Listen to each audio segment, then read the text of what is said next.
Mga kaibigan, welcome back po sa inyo. Atin na pong pag-usapan ang injury ni Kai Sotto. Official na po ito mga kaibigan, ACL nga. Nakakalungkot sobra mga kaibigan.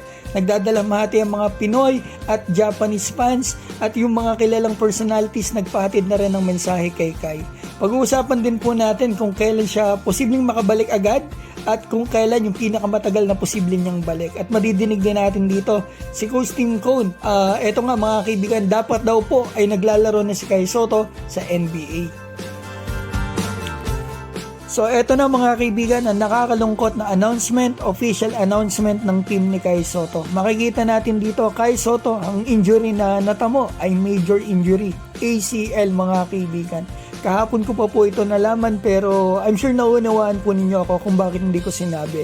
At kapag naman po pwedeng sabihin ay sinasabi ko po sa inyo. Kaya hinihiling ko po ang inyong pangunawa. So ito, after lumabas ng balita na ito, ng announcement na ito, talagang nagdadalamhati, sobrang lungkot ng mga Pilipino. Kita natin yung mga fans ni Kai, makikita natin social media, yung mga comments, at pati na rin po yung mga Hapon, talagang nalulungkot sila dito sa sinapit ni Kai.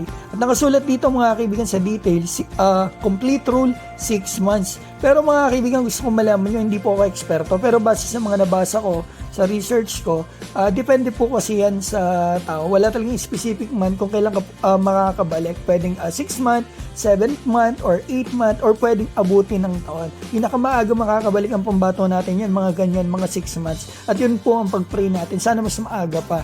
At eto, baka sakali pa po makaabot ang ating pambato dito sa mismong FIBA Asia Cup. Kasi 7 months to go pa yun mga kaibigan sa tingin ko.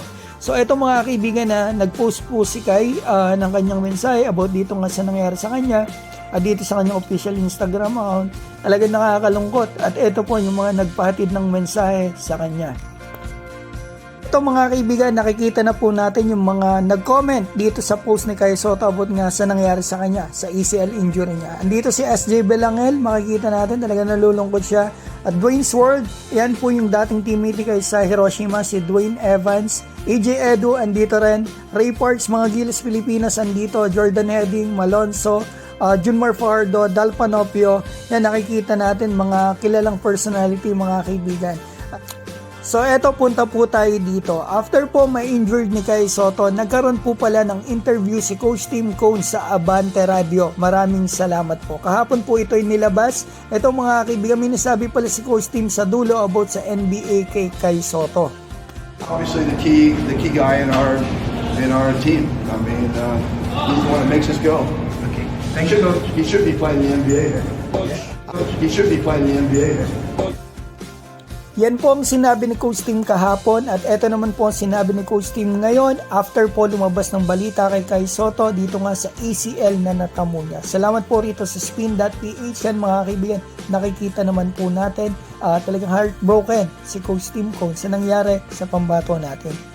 Alam ko ang isa pa pong concern nating mga fans ni Kai, paano ang NBA ni Kai ngayon nagkaroon siya ng major injury? Kaibigan, kahit pa po nagkaroon ng major injury ang isang player, ang pagbabasehan pa rin po ng NBA ay ang performance ng player. Gaya na lang po ni Ariel Hockporty, major injury after 1 year, andito na sa NBA. Sa NBA po, napakarami talaga ang mga nanggaling na sa ACL, mga naglalaro ngayon, ang gagaling pa rin. Klay Thompson, Kawhi Leonard, Jamal Murray. Si Jamal Murray nga, 6 months nakabalik na. At marami pang iba. Kaya si Kai, sigurado magbabalik po si Kai. Pag-pray po natin na maging mabilis ang kanyang paggaling.